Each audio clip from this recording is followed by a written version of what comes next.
स्वरूपं चिदानन्दकन्दं जगत्सम्भवस्थानसंहारहेतुं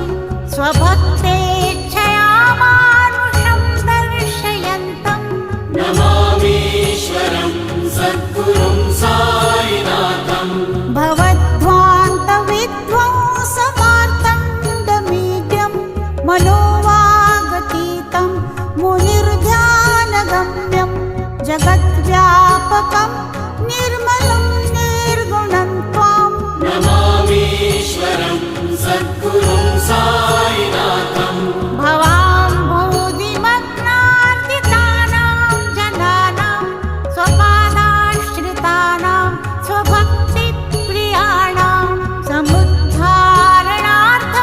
कलौ सम्भवन्तं नमामीश्वरं सद्गुरुं